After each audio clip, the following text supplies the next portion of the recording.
그날 밤 난 울면서 휴대폰을 집어 던졌다. 정숙은 침실 침대에 앉아 스마트폰을 떨리는 손으로 붙잡고 있었다. 화면 속 며느리 은주의 SNS에는 파란 바다와 하얀 모래사탕이 펼쳐져 있었다. 선글라스를 쓴 은주가 환하게 웃으며 남편 준호와 손을 잡고 있는 모습. 그 옆엔 작은 글씨로 적혀 있었다. 해시태그 해외여행, 해시태그 하와이, 해시태그 힐링타임, 해시태그 가족여행.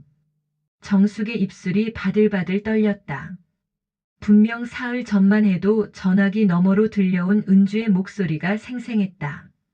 어머니, 제가 몸이 너무 안 좋아서 이번 추석엔 정말 못 내려가요. 죄송해요. 그때 정숙은 걱정부터 앞섰다. 며느리가 아프다니 손녀 소영이는 괜찮은지 병원엔 갔는지 물어보려다가 목소리에 스며든 피로감을 듣고 조심스럽게 말했다. 그래, 몸이 우선이지. 소영이 잘 돌봐주고 빨리 나아. 전화를 끊고 나서도 정숙은 며느리 걱정에 잠을 이루지 못했다. 혹시 큰 병이라도 생긴 건 아닌지, 아들 준호가 너무 바빠서 아내를 제대로 돌보지 못하는 건 아닌지.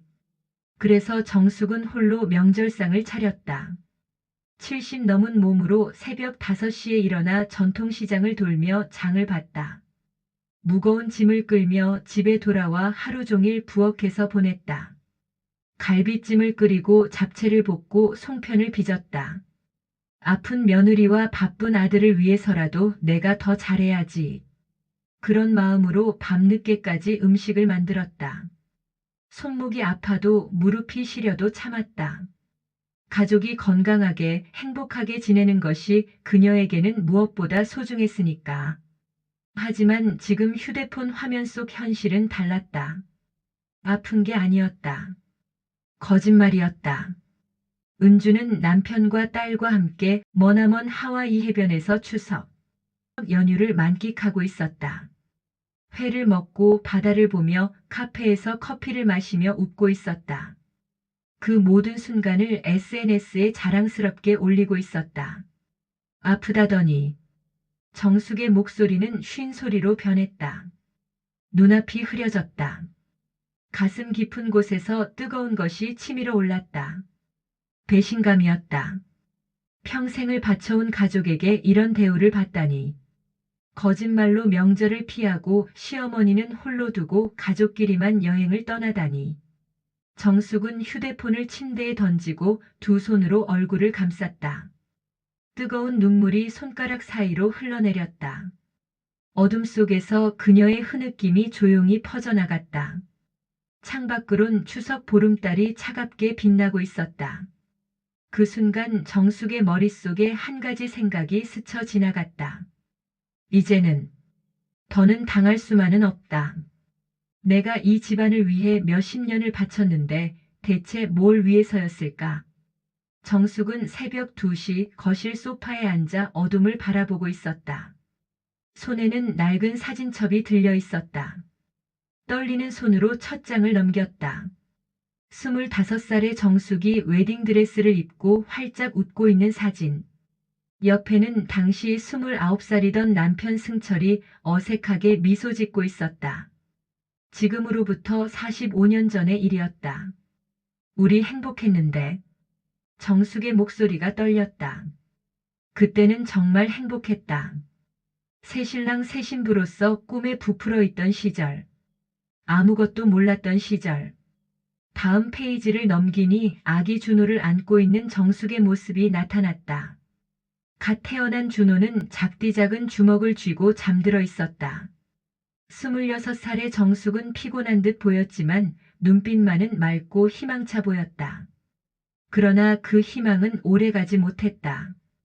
준호가 5살 되던 해 남편 승철이 교통사고로 세상을 떠났다.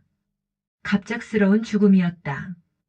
회사에서 돌아오던 길에 음주운전자가 들이받았다. 정숙은 장례식장에서 5살배기 준호를 품에 안고 오열했다. 이제 우리 어떻게 살아? 하지만 눈물만 흘릴 시간은 없었다. 어린 아들을 키워야 했으니까. 정숙은 강해져야 했다. 낮에는 동네 식당에서 설거지를 했고 밤에는 옷 공장에서 미싱을 돌렸다. 하루에 서너 시간밖에 잠을 못 잤지만 버텼다. 준호만은 제대로 키우겠다는 일념으로. 엄마는 괜찮으니까 공부만 열심히 해라. 그 말을 수없이 반복했다. 자신은 몇 년씩 같은 옷을 입어도 아들만큼은 초라하게 보이지 않게 했다. 준호는 그런 엄마의 마음을 알았던 걸까? 공부를 정말 열심히 했다. 고등학교는 특목고에 진학했고 대학은 서울의 명문대를 졸업했다. 대기업에 취직까지 했다. 그때 정숙은 정말 행복했다. 내 아들이 이렇게 훌륭하게 자라다니. 25년간의 고생이 한순간에 보상받는 느낌이었다. 그리고 준호가 30살이 되던 해 은주를 데려왔다. 대학 동기라고 했다. 예쁘고 착한 여자였다. 처음 만났을 때 정숙에게 깍듯이 인사했고 밥도 잘 먹었고 어머님 요리 정말 맛있어요 라고 칭찬도 했다. 정숙은 기뻤다. 아들이 좋은 사람을 만났구나 싶어서. 결혼식 때 정숙은 울었다. 기쁨의 눈물이었다. 이제 아들도 장가를 보내고 며느리도 생기고 곧 손주도 보겠구나 하는 설렘에 가슴이 벅찼다. 결혼 후 3년이 지나 손녀 소영이 태어났다. 정숙은 그 작고 소중한 생명을 품에 안는 순간 세상을 다 가진 것 같았다. 이제 정말 완벽한 가족이구나. 그렇게 생각했다. 하지만 언제부터였을까? 며느리 은주의 태도가 조금씩 변하기 시작했다. 처음엔 눈치채지 못했다. 워낙 바쁜 며느리였으니까. 온라인 쇼핑몰을 운영한다며 늘 컴퓨터 앞에 앉아 있었다. 명절 때도 일이 있어서라며 일찍 돌아가곤 했다. 정숙은 이해하려 했다. 요즘 젊은 사람들은 바쁘니까 하면서. 작년 추석 때도 그랬다. 은주는 식사 후 바로 급한 주문이 들어왔다며 핸드폰만 들여다봤다. 정숙이 정성스럽게 만든 송편도 2개밖에 먹지 않았다. 어머님 죄송해요. 정말 바빠서. 그때도 정숙은 이해했다. 젊은 며느리가 사업을 하는 게 대견하기까지 했다. 그런데 이번엔 아예 오지도 않고 거짓말까지 했다. 정숙은 사진첩을 덮었다. 어둠 속에서 그녀의 한숨이 깊게 울려 퍼졌다. 내가 이 모든 걸 위해 뭘 했다고. 45년. 결혼해서 지금까지 45년 동안 정숙은 한 번도 자신을 위해 살지 못했다. 남편을 위해, 아들을 위해, 며느리를 위해, 손녀를 위해. 늘 가족이 우선이었다. 자신이 좋아하는 옷 한 벌 제대로 사본 적이 없었다. 친구들과 여행 한 번 가본 적도 없었다. 모든 것을 가족을 위해 참고 희생했다. 그런데 그 가족이 자신을 이렇게 대한다고. 정숙은 거실 벽에 걸린 가족 사진을 바라봤다. 준호와 은주, 소영이가 함께 웃고 있는 작년 추석 사진이었다. 그 사진 속에는 자신의 모습이 없었다. 사진을 찍어주느라 빠져 있었던 것이다. 언제나 그랬다. 자신은 항상 뒤에서 그림자처럼. 이제는 달라져야 한다. 정숙의 목소리에는 새로운 결기가 서려 있었다. 그날의 전화벨 소리가 지금 생각해보니 내 심장을 멈추게 한 사형 선고였다. 정숙은 부엌에서 송편을 빚고 있었다. 손끝에 묻은 쌀가루가 하얗게 날리는 오후 핸드폰이 울렸다. 화면에 뜬 이름을 보며 그녀는 미소를 지었다. 은주. 며느리가 먼저 연락을 하다니 분명 명절 준비 이야기겠지. 어머니 안녕하세요. 목소리가 평소보다 낮았다. 뭔가 힘이 없어 보였다. 그래 은주야. 무슨 일이야? 목소리가 왜 그래? 전화 너머로 한숨 소리가 들렸다. 정숙의 가슴이 철렁 내려앉았다. 혹시 아이가 다쳤나? 준호가 다친 건 아닐까? 어머니. 죄송한데요. 제가 몸이 너무 안 좋아서 이번 추석엔 못 내려갈 것 같아요. 정숙의 손이 멈췄다. 반죽 속 송편이 손가락 사이로 으스러져 떨어졌다. 아파? 어디가 아픈데? 병원은 갔니? 네. 며칠 전부터 몸살이 심하게 와서요. 열도 나고 어지럽고. 준호도 저 때문에 걱정이 많아요. 정말 죄송해요, 어머니. 정숙은 즉시 걱정이 앞섰다. 며느리에 대한 서운함보다는 아픈 가족에 대한 염려가 더 컸다. 그녀는 평생을 그렇게 살아왔으니까. 아이고, 그럼 어쩌니. 병원 제대로 가서 검사 받아봐라. 몸이 우선이지 명절이 뭐 대수야. 정말 죄송해요. 소영이도 저 때문에 할머니 못 뵙게 돼서. 괜찮다, 괜찮아. 아픈데 무슨 소리야. 그냥 집에서 푹 쉬어라. 내가 소영이한테 선물이라도 택배로 보내줄게. 전화를 끊고 나서도 정숙의 마음은 무거웠다. 명절 음식을 혼자 차려야 한다는 서운함보다는 며느리가 아프다는 사실이 더 마음에 걸렸다. 그녀는 당장 약국에 가서 종합 감기약을 사 택배로 보냈다. 그날 저녁 정숙은 혼자 상을 차렸다. 갈비찜도 잡채도 전도 모두 평소 양대로 만들어 놓았는데 먹을 사람은 자기 혼자뿐이었다. 텅 빈 식탁을 바라보며 그녀는 중얼거렸다. 그래, 가족이 건강한 게 최고지. 이런 것쯤이야. 하지만 깊은 밤 잠들기 전 스마트폰을 만지작거리던 정숙의 세상이 순식간에 무너져 내렸다. 습관적으로 들어간 인스타그램에서 며느리 은주의 최신 게시물을 본 순간이었다. 눈부신 해변가 사진이었다. 은주가 선글라스를 끼고 활짝 웃고 있는 모습, 그 옆에는 준호와 소영이가 함께 서 있었다. 사진 아래 글귀가 정숙의 눈을 찔렀다. 추석 연휴 가족여행 하와이 해변에서 힐링 중 해시태그 가족여행 해시태그 추석 해시태그 해외여행 게시 시간을 확인했다. 불과 2시간 전이었다. 며느리가 몸이 아파서 못 간다고 했던 바로 그날 저녁에 올라온 사진이었다. 정숙의 손이 부르르 떨렸다. 화면 속 은주는 병색이라곤 전혀 찾아볼 수 없을 만큼 건강하고 밝아 보였다. 소영이는 아빠와 엄마 사이에서 행복하게 웃고 있었고 준호 역시 여유로운 표정으로 카메라를 바라보고 있었다. 이게 뭐야? 정숙은 혼잣말을 중얼거리며 사진을 다시 한번 확대해서 봤다. 분명했다. 이건 며느리가 아프다고 거짓말을 한 바로 그날 찍힌 사진이었다. 댓글에는 친구들의 부러운 메시지들이 줄줄이 달려 있었다. 와, 너무 좋겠다. 가족여행 부럽다. 추석에 해외라니 최고네. 정숙의 가슴이 쿵쿵거렸다. 분노와 배신감 그리고 말로 표현할 수 없는 모욕감이 한꺼번에 밀려왔다. 70년을 살아오면서 이런 기분을 느껴본 적이 없었다. 그들은 자신을 속이고 여행을 떠났다. 며느리는 아픈 척 연기까지 하면서 정숙을 기만했다. 그리고 그 순간에도 바다에서 행복하게 웃고 있었던 것이다. 정숙은 스마트폰을 침대 옆 탁자에 내려놓았다. 하지만 잠이 오지 않았다. 눈을 감아도 며느리의 밝은 웃음과 정말 죄송해요. 어머니라고 했던 거짓된 목소리가 머릿속에서 맴돌았다. 새벽이 되어서야 정숙은 확실히 깨달았다. 그들에게 나는 그저 피해야 할 의무이자 거짓말로도 충분한 존재였구나. 내 아들이 나를 버리려 했다는 걸 그날 처음 알았다. 정숙은 밤새 뜬 눈으로 새벽을 맞았다. 손에 든 핸드폰 화면에는 여전히 며느리의 여행 사진이 떠 있었다. 햇살 가득한 하와이. 행복한 가족의 모습. 그 사진을 몇 번이고 들여다보며 그녀는 자신의 기억을 되짚어봤다. 분명 은주는 몸살이 심해서 열도 나고 어지럽다고 했었다.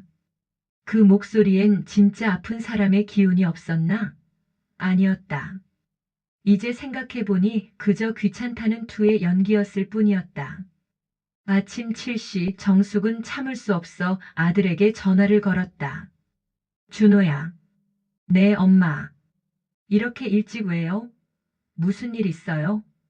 목소리가 어딘가 어색했다. 평소 엄마 전화를 받을 때의 자연스러운 톤이 아니었다. 정숙은 가슴이 덜컥했다. 너희 하와이에 있니? 전화 너머로 침묵이 흘렀다. 길고 무거운 침묵이었다. 엄마, 그게 은주가 아프다고 했는데 SNS에 하와이 여행 사진이 올라와 있더라. 이게 뭐니? 준호의 한숨 소리가 들렸다. 변명을 준비하는 듯한 지친 한숨이었다. 엄마 죄송해요. 은주가 정말 스트레스가 심해서. 명절 때마다 너무 힘들어해서. 스트레스? 정숙의 목소리가 떨렸다. 나 때문에 스트레스를 받는다는 거니? 그런 뜻이 아니라. 엄마, 요즘 며느리들은 다 그래요. 명절이 부담스러워서. 정숙은 핸드폰을 꽉 쥐었다. 아들의 말 한마디 한마디가 가슴을 도려냈다.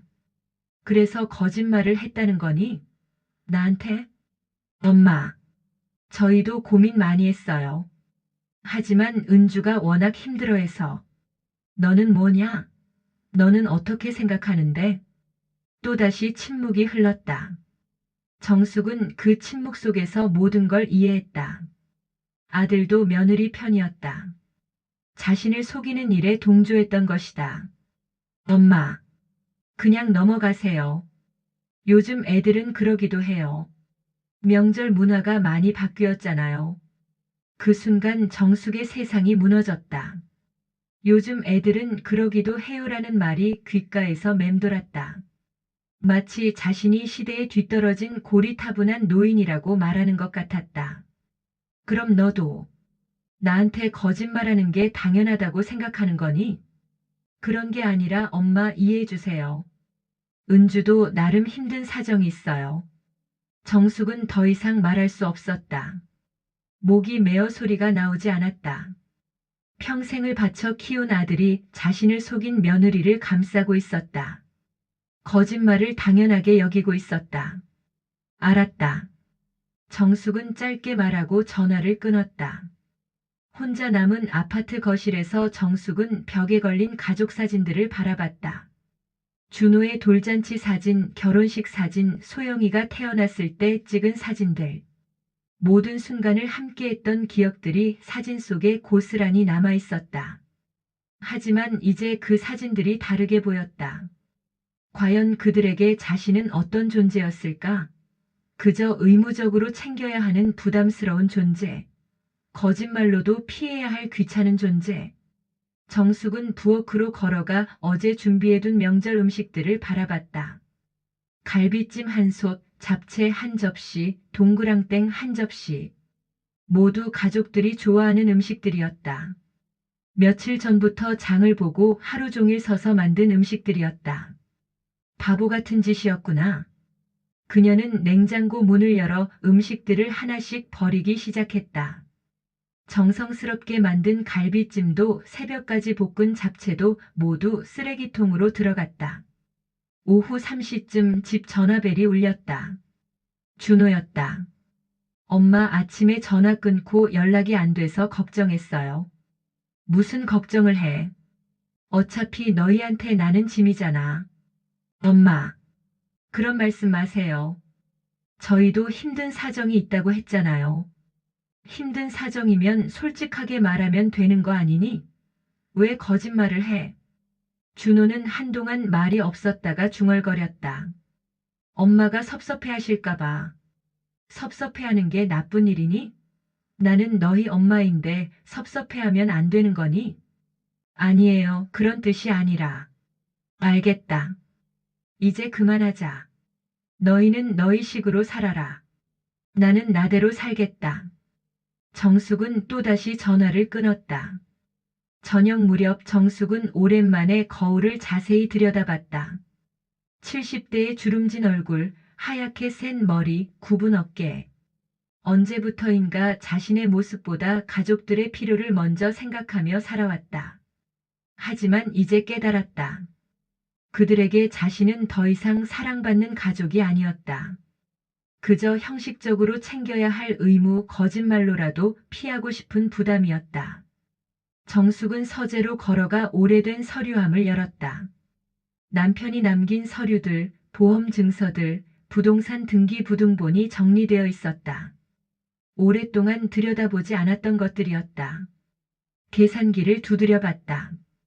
보험금, 적금, 아파트까지 합치면 상당한 금액이었다. 그동안 당연히 아들에게 물려주려고 생각했던 재산이었다. 하지만 이제 마음이 바뀌었다. 내 인생은 내가 결정한다. 더 이상 당하지 않겠다. 정숙은 서류들을 다시 정리하며 혼잣말을 중얼거렸다. 그녀의 눈빛에는 이제까지 없던 결연함이 서려 있었다. 그날 밤 나는 처음으로 내 인생이 얼마나 초라한지 깨달았다. 정숙은 침대에 누워 천장을 바라봤다. 시계 바늘은 새벽 3시를 가리키고 있었지만 잠은 오지 않았다. 머릿속에서는 하와이 야자수 아래 웃고 있는 가족들의 모습이 계속 떠올랐다. 그 행복한 미소들이 이제는 자신을 비웃는 것처럼 느껴졌다. 내가 뭘 그렇게 잘못했나. 혼잣말이 어둠 속으로 스며들었다. 평생을 돌이켜봐도 가족에게 해를 끼친 기억이 없었다. 남편을 일찍 떠나보낸 후 온몸을 던져 아들을 키웠다. 준호가 결혼할 때도 기꺼이 며느리를 받아들였다. 소영이가 태어난 후에는 육아까지 도맡았다. 새벽 4시 정숙은 일어나 부엌으로 향했다. 습관처럼 따뜻한 물 한 잔을 끓여 마시며 지난 시절을 떠올렸다. 10년 전 은주가 처음 집에 왔을 때를 기억했다. 수줍게 웃으며 어머니 잘 부탁드려요라고 인사하던 모습. 그때는 진심으로 고마워 보였는데 언제부터 달라진 걸까? 5년 전 소영이가 태어났을 때도 생각났다. 은주가 산후조리원에서 나온 후 정숙은 석 달간 그들 집에서 살며 아이를 돌봤다. 밤마다 깨서 기저귀를 갈고 분유를 타주고 재워주면서도 행복했다. 가족이 늘어난다는 기쁨에 몸의 고단함은 느끼지 못했다. 그때도 나한테 고마워했는데. 하지만 이제 와서 생각해보니 언젠가부터 며느리의 태도가 바뀌었다. 처음엔 어머니 덕분에 정말 감사해요라고 했던 말들이 점점 어머니가 해주시니까 편하긴 하네요로 바뀌었다. 감사가 아닌 당연함으로 바뀌어 간 것이다. 명절 때도 마찬가지였다. 처음 몇 년은 며느리도 나름 도와주려고 했었다. 어설프게나마 전도 부치고 나물도 무치려고 했었다. 하지만 어느 순간부터는 어머니가 워낙 잘하시니까 제가 끼어들면 오히려 방해가 될 것 같아서라는 핑계로 손을 놓았다. 정숙은 찬물에 얼굴을 적셨다. 거울 속 자신의 모습이 낯설게 느껴졌다. 언제부터 이렇게 초라해진 걸까? 언제부터 자신의 의견보다 가족들의 편의를 먼저 생각하게 된 걸까? 새벽 5시 정숙은 거실 소파에 앉아 핸드폰을 들었다. 다시 한번 은주의 SNS를 확인했다. 하와이 여행 사진들이 계속 올라오고 있었다. 알록달록한 칵테일을 들고 웃는 모습, 해변에서 뛰어노는 소영이, 선셋을 배경으로 한 가족 셀카. 댓글들도 늘어나고 있었다. 와, 하와이라니 너무 부럽다. 가족여행 진짜 좋겠어요. 소영이 너무 커요. 유유 이모가 보고 싶어 해요. 은주는 일일이 답글을 달고 있었다. 준호가 갑자기 하와이 가자고 해서 키읔키읔. 소영이가 바다 너무 좋아해요. 추석인데 가족만의 시간 가져보려고요. 추석인데 가족만의 시간이라는 문장이 정숙의 가슴을 찔렀다. 그들에게 자신은 가족이 아니었던 것이다. 방해받지 않아야 할 가족만의 시간을 위해 제거되어야 할 존재였다.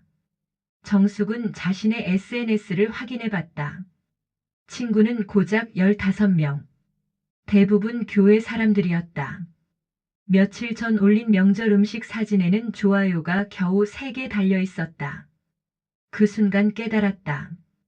자신은 얼마나 외로운 사람이었는가. 평생을 가족을 위해 살면서 정작 자신만의 삶은 하나도 없었다. 친구도 취미도 꿈도 모두 가족이라는 이름으로 포기해버렸다. 새벽 6시 정숙은 베란다로 나갔다. 서울 시내가 한눈에 내려다 보이는 고층 아파트였다. 남편이 생전에 우리 아들 결혼하면 여기서 같이 살자며 장만한 집이었다. 하지만 준호는 결혼 후 얼마 지나지 않아 젊은 부부는 독립해야 한다며 나가버렸다. 지금 생각해보니 그때부터 신호가 있었던 것 같다. 자신과 함께 사는 것이 부담스러워했던 것이다. 내가 정말 바보였구나. 정숙은 차가운 새벽 공기를 들이마셨다. 70년을 살면서 처음으로 자신의 인생을 객관적으로 바라보는 순간이었다. 어린 시절부터 부모님을 모시고 남편을 내조하고 아들을 키우고 며느리를 챙기고 손녀를 돌보고 그렇게 살아오면서 정작 나라는 사람은 어디에도 없었다. 항상 누군가의 엄마, 누군가의 며느리, 누군가의 시어머니로만 존재했을 뿐이었다. 그리고 이제 그 모든 희생이 하와이 여행비로 치환되어 사라져버렸다. 며느리에게는 거짓말 한 번으로 무시당할 만큼 가벼운 존재가 되어버린 것이다. 정숙은 베란다에서 해가 떠오르는 것을 지켜봤다. 붉은 태양이 서울 하늘을 물들이고 있었다. 새로운 하루가 시작되고 있었다. 그 순간 마음속에 하나의 생각이 피어올랐다. 선명하고 강렬한 생각이었다. 이제는 내 인생을 살겠다. 더 이상 당하지 않겠다. 정숙의 눈빛이 달라졌다. 70년간 누군가를 위해 살아온 여자가 처음으로 자신을 위한 결심을 한 순간이었다. 그리고 그 결심은 곧 준호와 은주가 상상도 할 수 없는 결과를 불러올 것이었다. 내가 가진 것들을 처음으로 제대로 세어본 날, 나는 내가 생각보다 훨씬 강한 사람이라는 걸 알았다. 해가 완전히 뜬 오전 9시 정숙은 서재로 향했다. 오랫동안 건드리지 않았던 서류함이 책상 한편에 자리하고 있었다. 남편이 생전에 중요한 서류는 여기 다 보관해 두자며 정리해 둔 것들이었다. 열쇠를 돌리는 소리가 조용한 서재에 울렸다. 서류함 안에서는 묵직한 종이 냄새가 올라왔다. 정숙은 한 장 한 장 서류를 꺼내며 살펴보기 시작했다. 첫 번째는 생명보험 증서였다. 남편 명의로 된 것과 자신 명의로 된 것 두 개가 있었다. 남편 것은 이미 받았고 자신 것은 계산해 보니 8천만 원 정도였다. 이게 벌써 이렇게 됐네. 두 번째는 적금 통장들이었다. 크고 작은 적금이 5개나 있었다. 매달 조금씩이라도 모아둔 것들이었다. 계산기를 두드려 보니 총 4,500만 원이었다. 세 번째는 이 아파트의 등기부등본이었다. 몇 년 전 감정평가서도 함께 들어있었다. 당시 시세가 6억이었는데 지금은 얼마나 올랐을까? 인터넷으로 확인해 보니 현재 시세는 8억 5천만 원 정도였다. 정숙은 종이에 숫자들을 적어가며 계산했다. 보험금 8천만 원, 적금 4,500만 원, 아파트 8억 5천만 원, 기타 예금 1,200만 원, 총합 약 9억 8,700만 원. 이렇게 많았나? 정숙은 자신도 놀랐다. 평생 절약하며 모은 돈이 10억에 가까운 금액이었다. 남편의 성실함과 자신의 알뜰함이 만들어낸 결과였다. 그 순간 문득 며느리가 했던 말이 떠올랐다. 작년 명절 때 은주가 시댁 친구들과 통화하며 웃던 목소리였다. 우리 시어머니 집이 강남이라서 나중에 상속받으면 좋겠지만 아직 시어머니가 건강하셔서 언제가 될지. 그때는 농담인 줄 알고 넘어갔는데 지금 생각해보니 농담이 아니었을 수도 있었다. 며느리는 이미 자신의 재산을 계산하고 있었던 것이다. 정숙은 다른 서류들도 살펴봤다. 주식 계좌도 있었다. 남편이 생전에 안전한 주식 몇 개를 사두었는데 배당금이 꾸준히 들어오고 있었다. 이것도 현재 가치로 따지면 2천만 원은 될 것 같았다. 총 10억. 내가 이런 부자였구나. 하지만 동시에 씁쓸한 생각이 들었다. 이 모든 재산을 자신은 단 한 번도 자신을 위해 써본 적이 없었다. 항상 아들의 교육비, 결혼 준비금, 손녀 용돈, 남을 위해서만 사용했었다. 정숙은 휴대폰을 들어 은행 앱을 열었다. 계좌들을 하나씩 확인해 봤다. 주거래 은행의 적금들, 다른 은행의 예금들까지 모두 확인하고 나니 정말로 상당한 금액이었다. 그때 카카오톡 알림이 왔다. 준호였다. 엄마, 어제는 제가 말을 잘못했네요. 죄송해요. 엄마 마음도 이해해요. 정숙은 메시지를 읽고도 답장하지 않았다. 이제 사과로 무마될 일이 아니었다. 오후 2시 정숙은 시내은행 본점을 찾았다. 창구 직원에게 말했다. 제 예금을 모두 하나로 통합하고 싶어요. 그리고 보안을 강화해 주세요. 어머님, 갑자기 왜 그러시는지. 가족분과 상의는 하셨나요? 상의할 필요 없어요. 제 돈이니까. 직원은 정숙의 단호한 표정을 보고 더 이상 묻지 않았다. 서류 작업이 진행되는 동안 정숙은 생각했다. 이제부터는 내 돈을 내가 관리한다.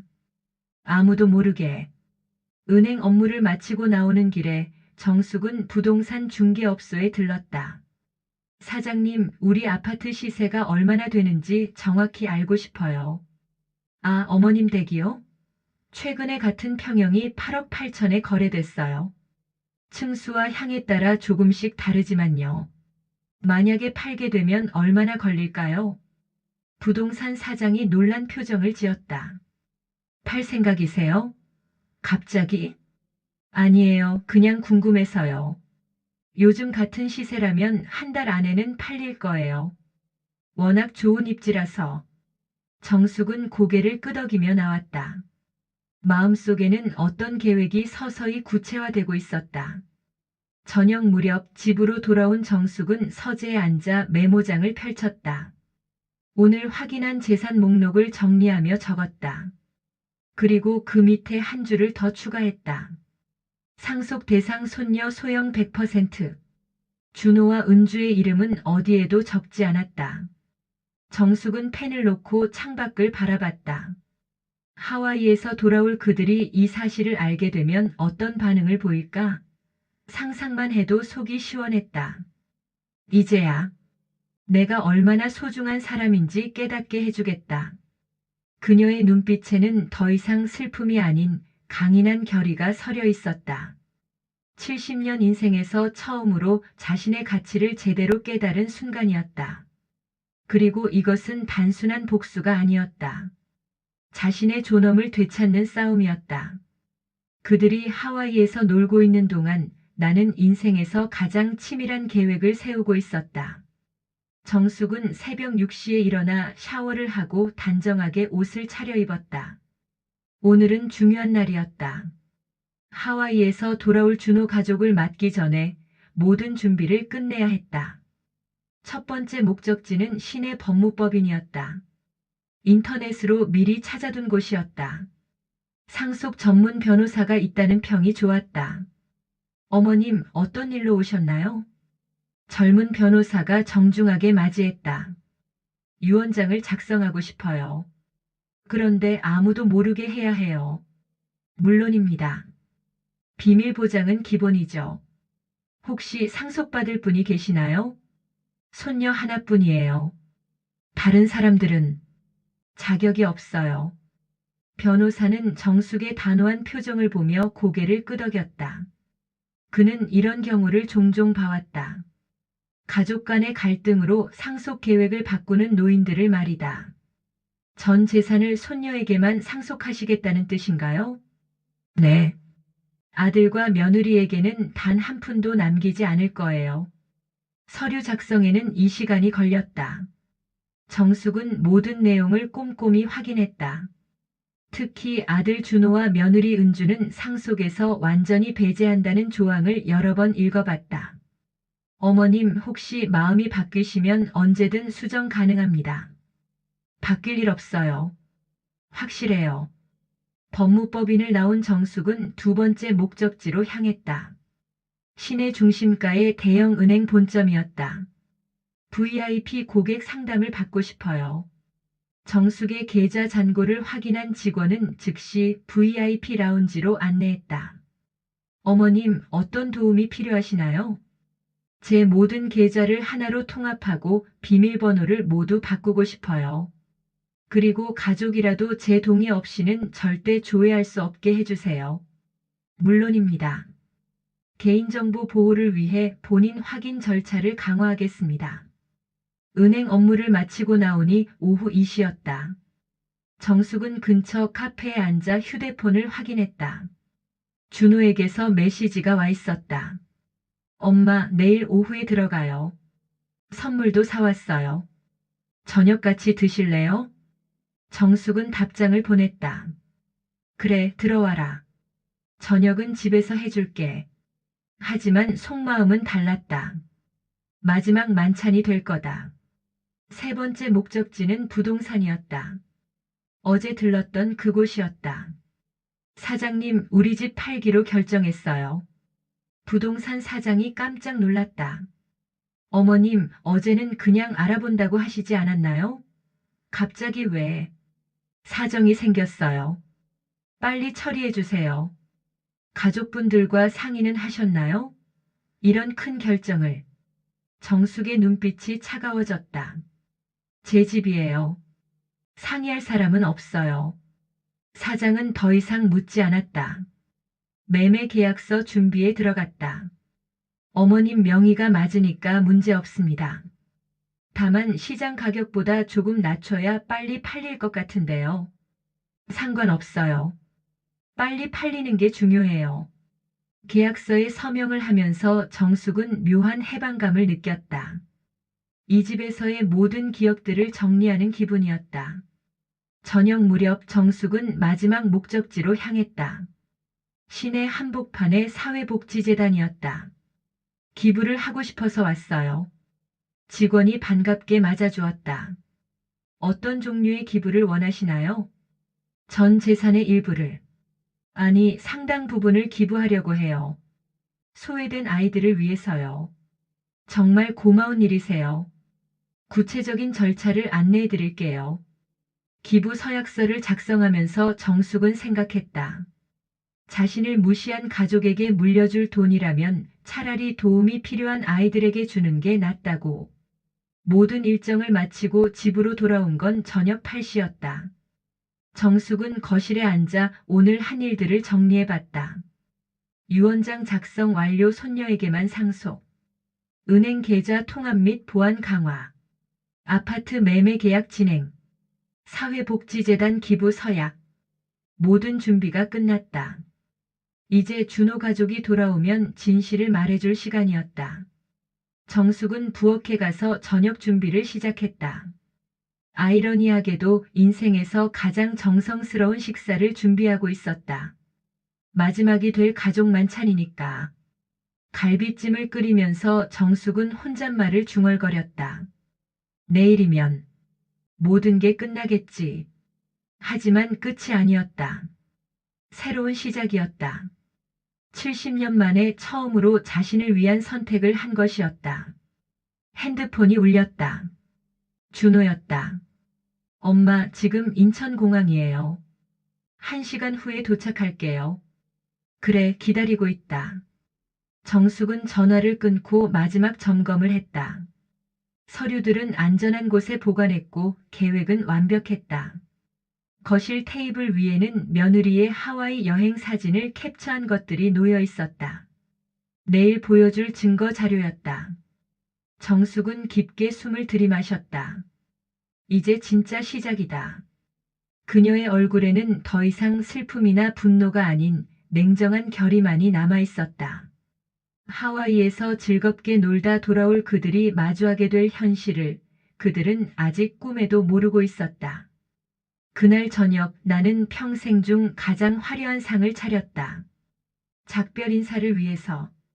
오후 7시 현관문이 열렸다. 준호 가족이 큰 캐리어를 끌고 들어왔다.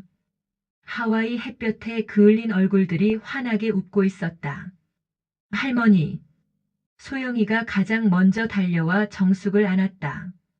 아이의 따뜻한 품에서 정숙은 잠시 마음이 흔들렸다. 하지만 곧 마음을 다잡았다. 소영이를 위해서라도 이 일은 끝까지 해야 했다. 우리 소영이 많이 컸네. 하와이는 재미있었어? 네. 바다가 너무 예뻤어요. 할머니도 다음에 같이 가요. 정숙은 쓴웃음을 지었다. 다음에 함께 갈 일은 없을 것 같았다. 엄마, 저희 왔어요. 준호가 어색하게 인사했다. 며칠 전 전화 통화 때문인지 표정이 부자연스러웠다. 어머니, 안녕하세요.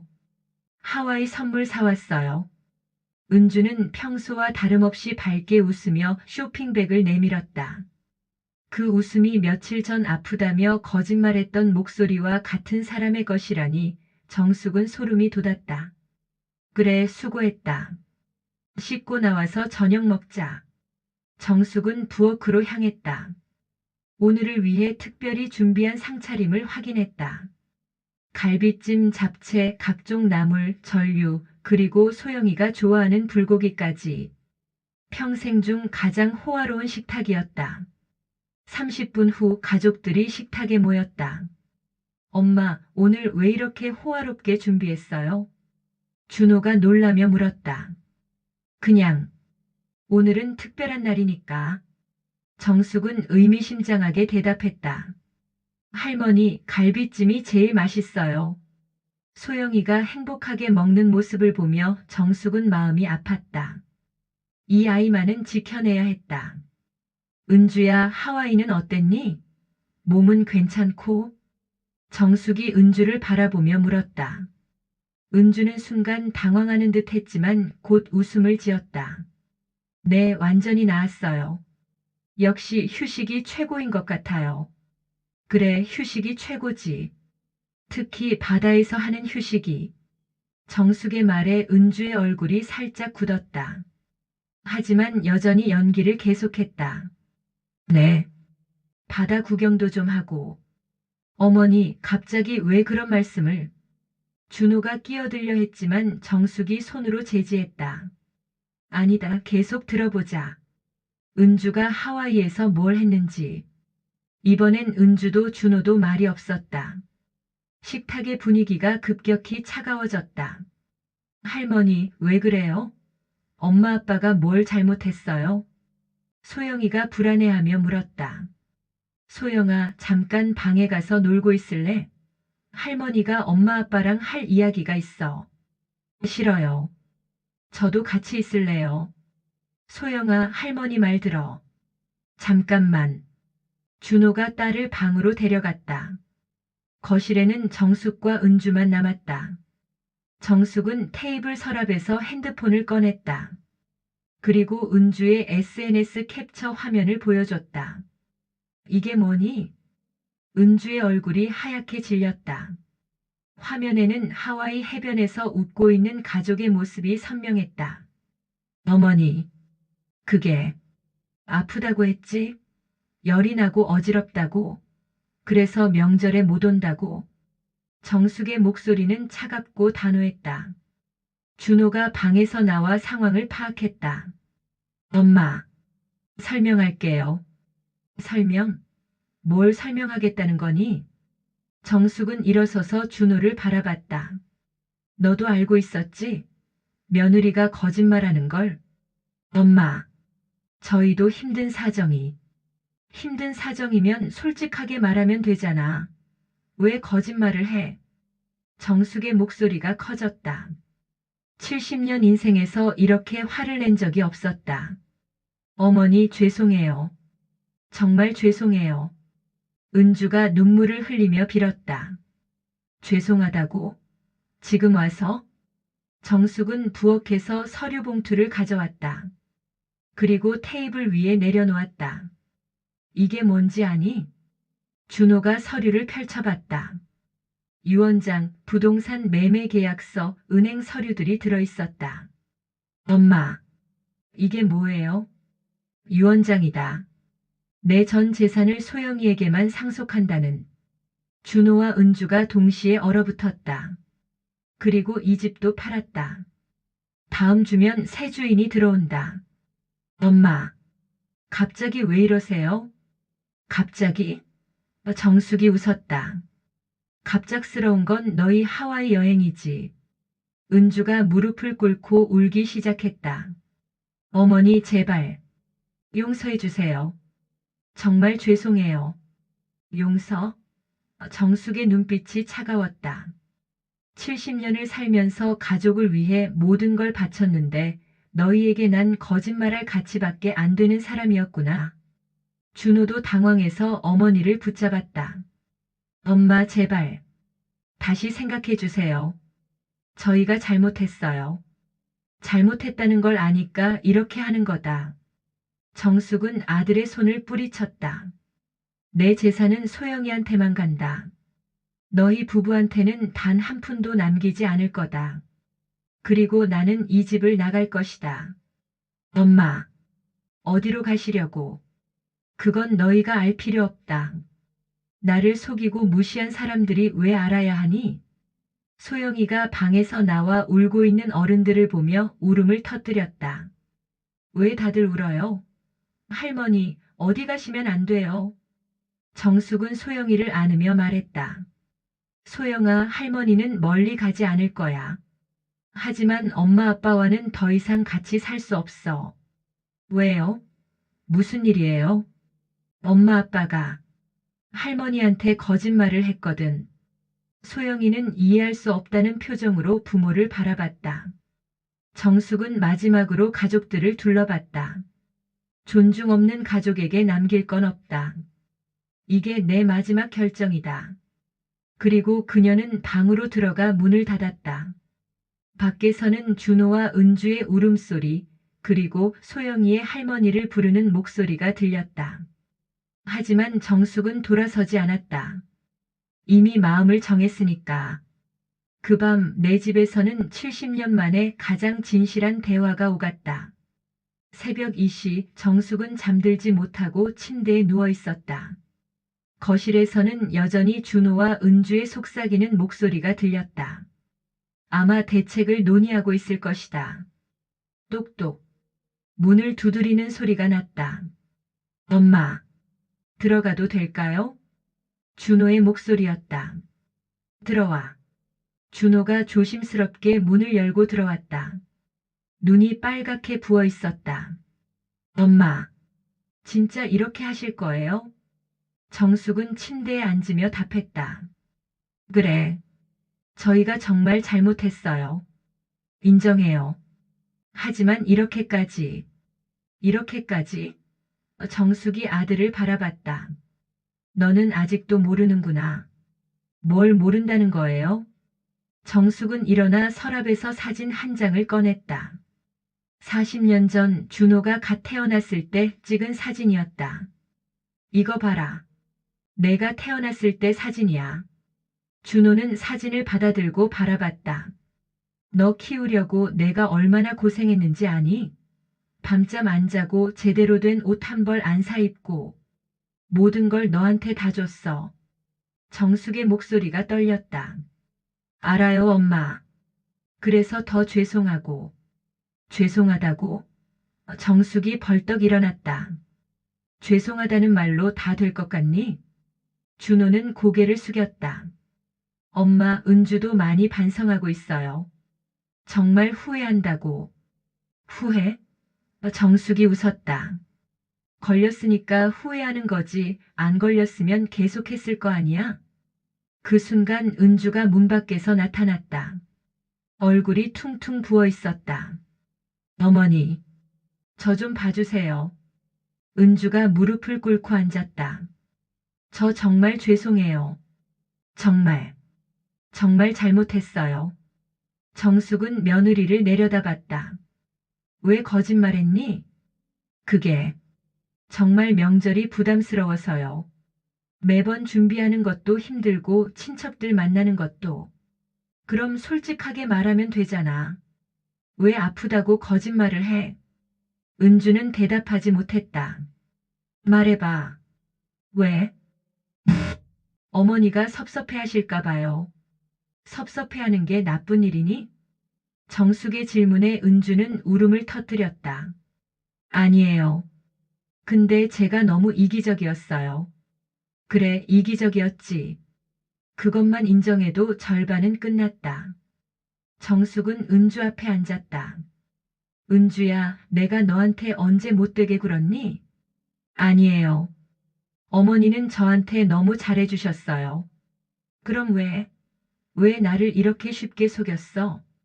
은주는 한참을 울다가 말했다. 어머니가 너무 착하셔서. 착하니까 속여도 된다는 거야? 아니에요. 그런 뜻이 아니라. 그럼 뭐야? 은주는 더 이상 변명할 수 없었다. 모든 게 자신의 잘못이었기 때문이다. 준호가 끼어들었다. 엄마, 저희가 정말 잘못했어요. 다시는 이런 일 없을게요. 제발. 다시는. 정숙이 고개를 저었다. 이미 늦었어. 왜요? 왜 늦었어요? 신뢰가 깨졌거든.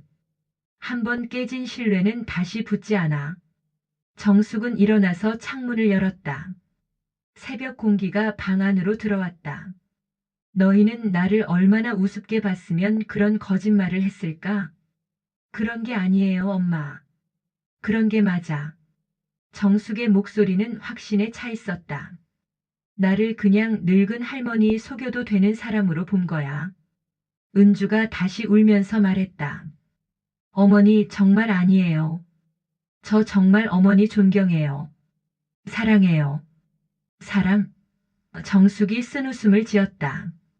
사랑하는 사람한테 거짓말을 해? 그게 저도 모르겠어요. 왜 그랬는지. 정숙은 은주를 바라보며 말했다. 은주야, 진짜 이유를 말해봐. 왜 명절이 싫어? 은주는 한참을 망설이다가 작은 목소리로 말했다. 자유롭고 싶었어요. 가족이지만 때로는 혼자만의 시간이 필요했어요. 그래, 솔직하네.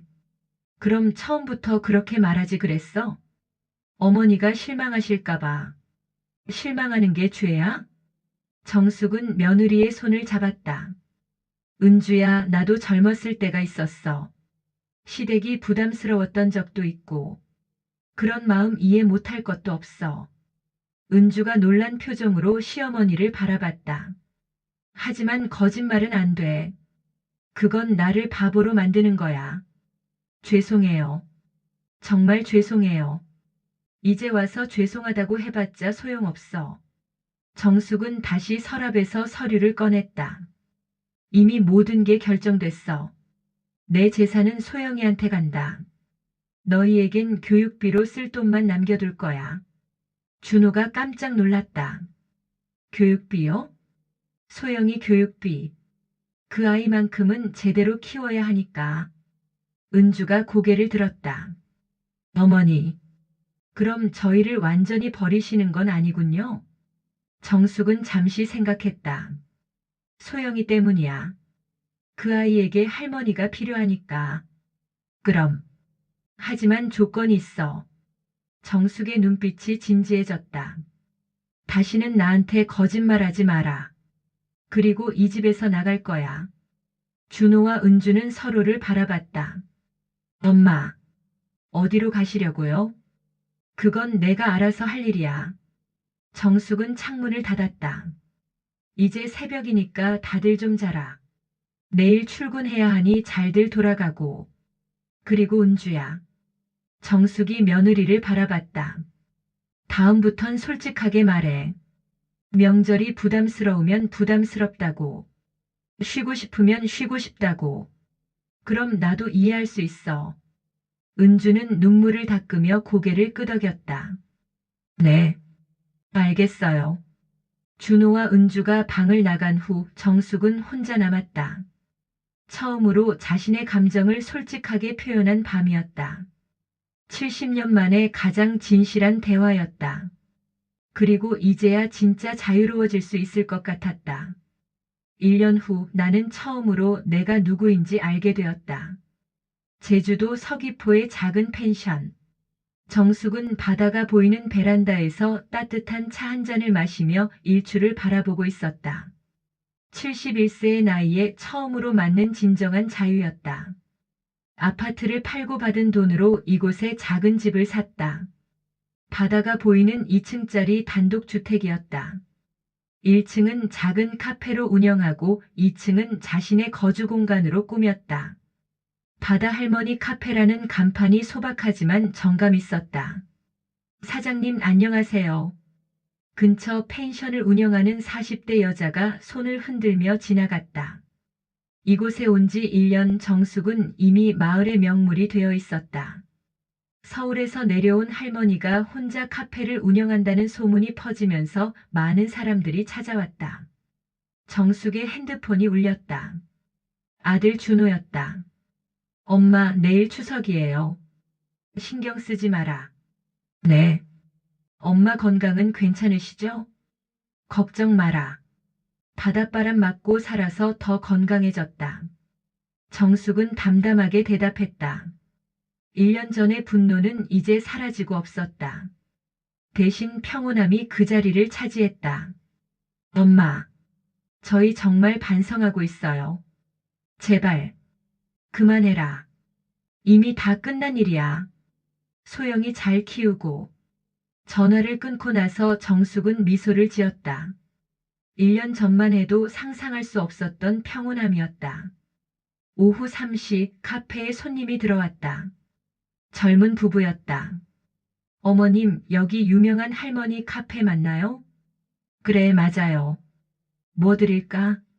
할머니가 직접 내려주시는 커피가 정말 맛있다고 해서요. 정숙은 정성스럽게 커피를 내렸다. 1년 전까지만 해도 커피 내리는 법을 몰랐는데 이제는 제법 능숙해졌다. 할머님, 혼자 여기서 카페 하시는 거예요? 네, 혼자서 재미있게 살려고요. 외롭지 않으세요? 자유로워서 좋아요. 정숙은 진심으로 대답했다. 처음 몇 달은 적응이 힘들었지만 이제는 이 생활이 너무 만족스러웠다. 저녁 무렵 정숙은 내일 추석 차례를 위한 준비를 시작했다. 1년 전과는 달리 이제는 간소하게 준비했다. 과일 몇 가지, 나물 서너 개, 그리고 소영이가 좋아하는 떡 정도면 충분했다. 복잡하게 할 필요 없어. 마음이 중요하지. 다음 날 오후 2시 준호 가족이 도착했다. 소영이가 가장 먼저 뛰어왔다. 할머니, 우리 소영이 많이 컸네. 정숙은 손녀를 품에 안으며 행복해했다. 1년 만에 본 소영이는 훌쩍 커서 이제 초등학교 3학년이 되었다. 할머니, 여기 너무 예뻐요. 바다도 보이고. 그래, 예쁘지?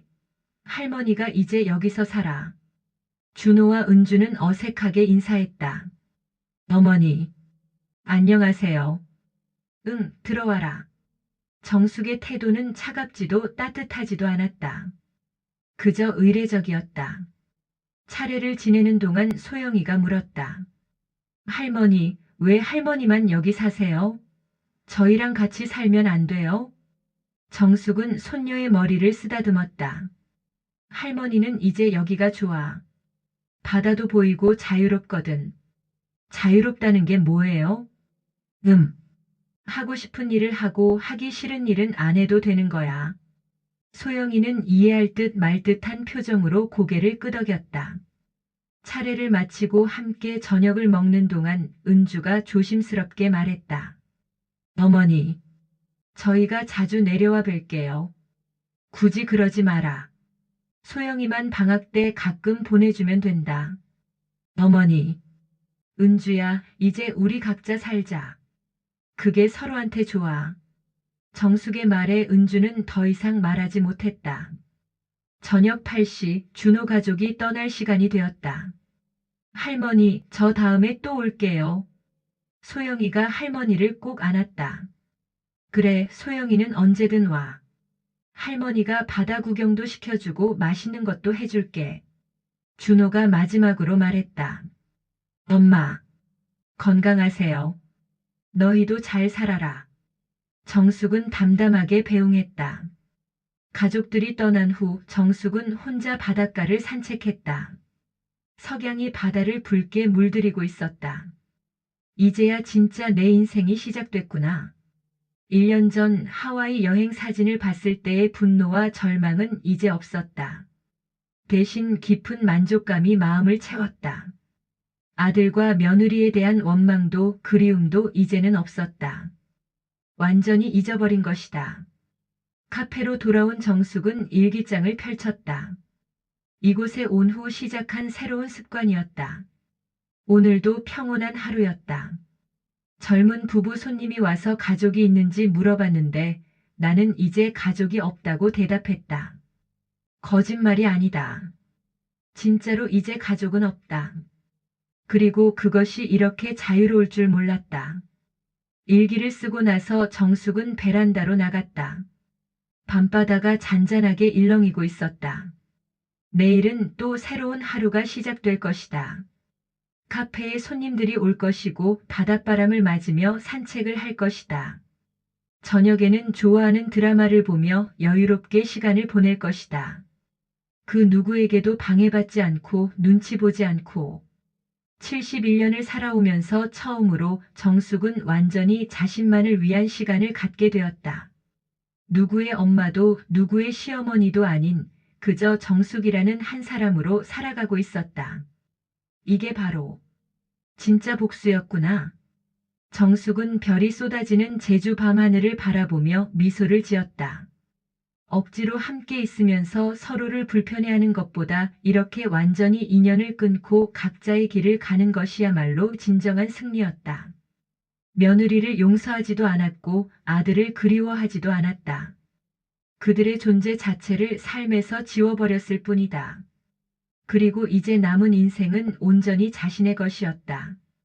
바다 할머니 정숙의 새로운 인생이 이제 막 시작되고 있었다. 그리고 이번에는 그 누구도 그녀의 행복을 빼앗아갈 수 없을 것이다.